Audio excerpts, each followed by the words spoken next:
So tell me about this concept of the porous city and how porosity, or the idea of porosity, makes it into your work as an architect. And as a person, I like cities where I can wander around and go around the corner at any moment. And I somehow, the production of more density is connected to big monsters.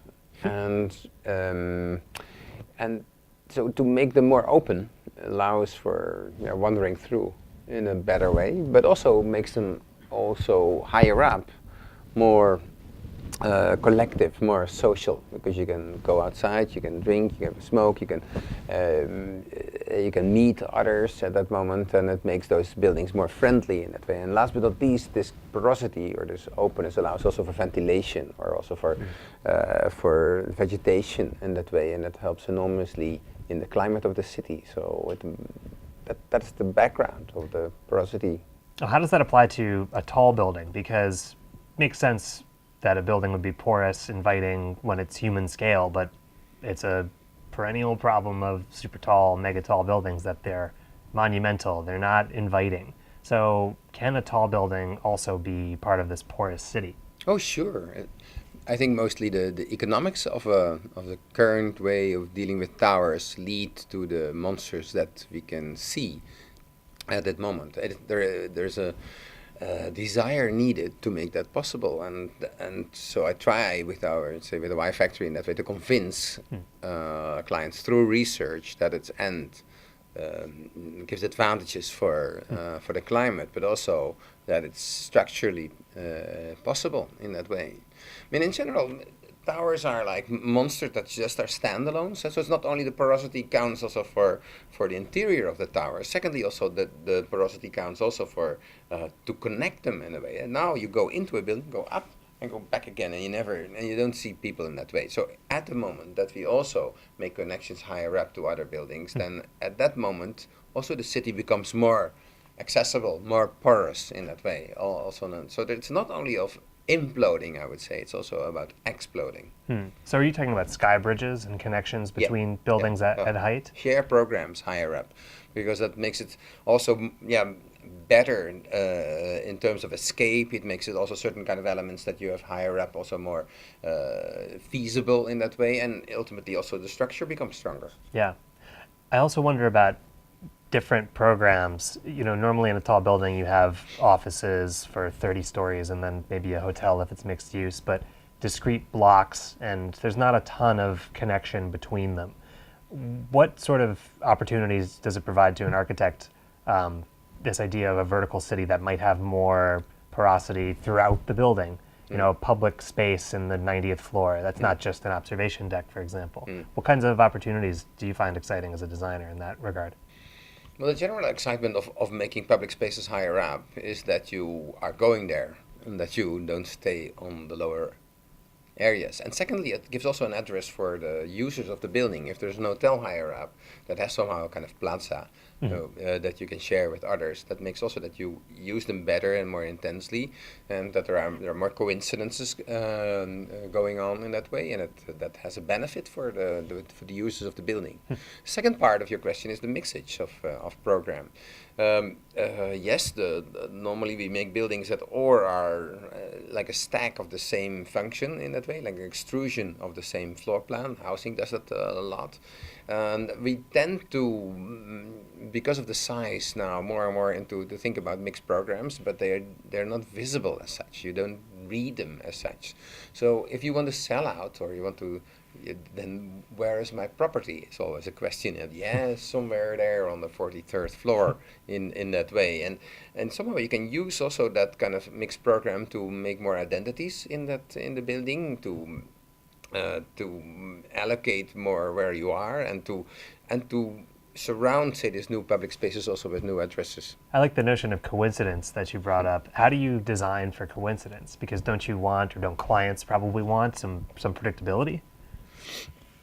Depends on the client, to be honest. But indeed, the classical client at the moment wants to have sureness everywhere, right, and wants to reduce fear as such. And coincidence is a word that by its nature says that I don't know exactly what is going to happen in that way. So that Right. that is, it's fair to ask that question. But there are different kind of coincidences, to be honest. So there's still a coincidence which is socially nice and say security-wise controllable in that way. So it's a contradiction or a paradox that of our society, that somehow you don't exclude, but that you want to solve in that way. What is the advantage of coincidence is that the unknown visitor, or the one that has not a direct target to go there, will join the operation. So you make the target group therefore bigger in that way. You get extra potential out of that, and that is what I see as an advantage of that. And it's of course that's our public space is about that. I never know whom I'm going to meet in Central Park. I somehow enjoy that. That's also like that's part of my city life and my joy. Right, right. So the theme of this year's conference is mega cities. And I wonder how all the things that we've been talking about are different in a mega city, however you would define it, first of all. But are these notions of coincidence and programmability and a vertical village, it's kind of all talking about a community. Yeah. And if in some way it feels like a sense of community might be more elusive in a mega city where you've got 15 million people, you've got a lot of migrants coming in, maybe you've got some sort of ever-shifting feeling about the city. Where is the center of it? Where is it headed? I wonder what your thoughts are on this new typology of the mega city, as it's defined as by the Council on Tall Buildings, at least, and what sort of opportunities do you think architects and planners have to do something new and to bring these ideas of community into the context of a mega city?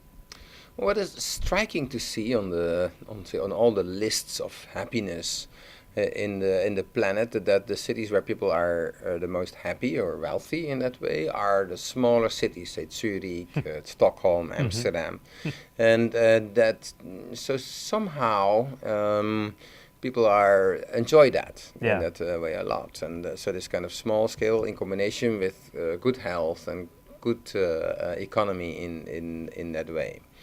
On the other hand, I'm aware that looking to the bigger problems in the world in the nearby future, certain kind of concentrations are needed in that way, and certain kind of hubs are desired because of, say, reducing transport, because of the potential of collaboration, so you're close by each other, so you can make synergy of each other. So this paradox, I think, that's an interesting one to face and to see how we can imagine bigger complexes, you call them mega cities, how they can be combined with that smaller scale. And I don't say that you are stuck in a small scale, I mean, because the average number of moves per life is going up to like 14 or something like that. So that means that you will go around somehow from community or from zone to zone, depending how you define it in that way. So I think it's very recommendable to work on that paradox. Another aspect that I would not also neglect is with the hope for a growing middle class, which I do support, that say in the end we have a world which has less, say, polarities in economical perspective and is more say based on a middle class model, say Denmark or say Sweden in and that which way tends to go along with increasing urbanization as well. Yeah, no, but also the issue of choice, because at that moment then most of us become say they start to tend to say what they want, and that means also more individuality comes into it, more potential for choices. And so this small scale desire, the desire for your own house that has a kind of recognition at a certain epoch of your life that you can sell out, that is also an element to how to combine that with taller structures and how to combine that with this vertical,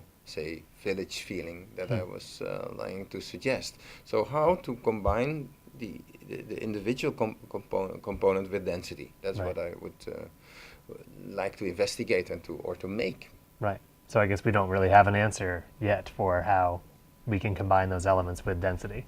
That's still being written. No, that has to. Well, there are things coming up more and more. You see that taller structures do show more potential for filling it in by others. In that way, you can change facades these days more easily. For instance, there's a tendency also among developers to facilitate a variety of potential consumers in it, also for marketing reasons and also for reducing the vulnerability of the building, so that. I see potential in it, but on the other hand, we still have to work a lot on to make it even more visible and to make it more applicable, and to that if you are going to buy an apartment in my skyscraper, that you can say how to do that, but you have to negotiate with your neighbors. I have to help that. In this case, the owner or the one who's running the management, to get your wishes combined with the others. That there's more knowledge to do that. We need some test grounds still.